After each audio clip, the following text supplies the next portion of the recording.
अभी तुम्हारे पास जितने भी कंबल है ना सारे दे दो। और कितने पैसे हो रहे बताओ। सारे कंबल? आप सारे कंबल खरीदोगे? क्यों खरीद नहीं सकता?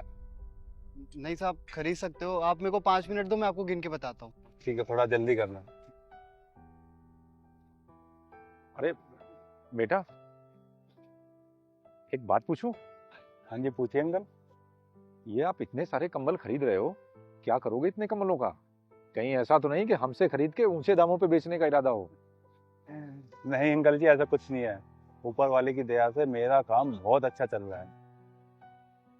तो फिर इतने कंबलों का आप करोगे क्या? वो अंकल क्या है, मुझे अपनी कमाई का कुछ हिस्सा ना किसी को देना होता है, तो उसके लिए ये कंबल खरीद रहा हूँ। इनकम में हिस्सा, कंबल, ये मैं कुछ समझा नहीं बेटा। मैं बताता हूँ आपको। वो क्या है, मैं अपनी कमाई में से कुछ हिस्सा भगवान जी को चढ़ाता हूँ, मंदिर जाकर उनकी दान पेटी में। लेकिन पिछले महीने मेरे साथ कुछ अजीब सा हुआ अंकल। वो क्या बेटा? मैं मंदिर गया और जो भी उनका हिस्सा था उनकी दान पेटी में चढ़ा दिया। मैं मंदिर से बाहर आया, मुझे मंदिर के बाहर एक भिखारी मिला। उसने मुझे कुछ खाने को मांगा, मैंने उसको 100 रुपये दे दिए और मैं अपने घर चला गया। रात को मुझे सपना आया और सपने में मुझे भगवान जी ने दर्शन दिए। उन्होंने मुझे बोला कि बेटा, जो भी तूने 100 रुपये चढ़ाए थे वो मुझे मिल गया। अंकल, मुझे पूरी रात नींद नहीं आई। अगले दिन मैं पूरे दिन सोचता रहा कि इतने टाइम से मैं मंदिर में चढ़ावा चढ़ा रहा हूँ, उनका हिस्सा दे रहा हूँ, लेकिन आज तक भगवान जी मेरे सपने में नहीं आए। ऐसा कुछ भी नहीं हुआ। लेकिन मैंने 100 रुपये उस जरूरतमंद को दिए, उस गरीब को दिए, तो भगवान जी खुद आए और उन्होंने बोला कि मुझे चढ़ावा मिल गया। तब मुझे समझ में आया कि असली चढ़ावा वो नहीं है जो हम मंदिर की दान पेटी में देते हैं। असली चढ़ावा वो है जो हम किसी जरूरतमंद को देते हैं।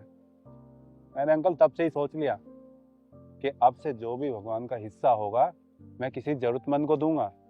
और अभी आपको पता है कि ठंड आ रही है, तो कितने ही लोग रोड पे रहते हैं, उन्हें ठंड लगती है, कितने ही जरूरतमंद है।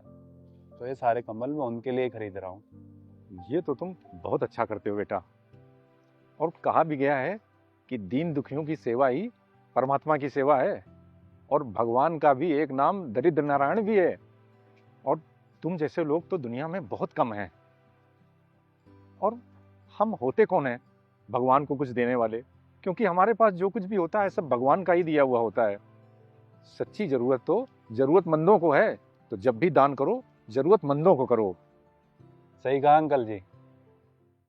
साहब, पूरे 150 कंबल है। और एक कंबल कितने का है? साहब, एक कंबल 1200 रुपये का है।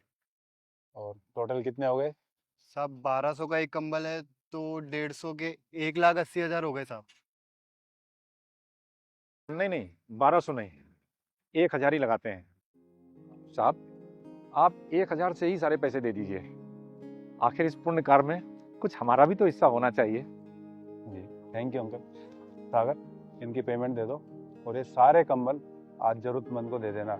जिसको भी जरूरत लगे उसको दे देना। जी सर। अंकल, ये लीजिए आपके पैसे। ठीक है uncle, thank you uncle ji.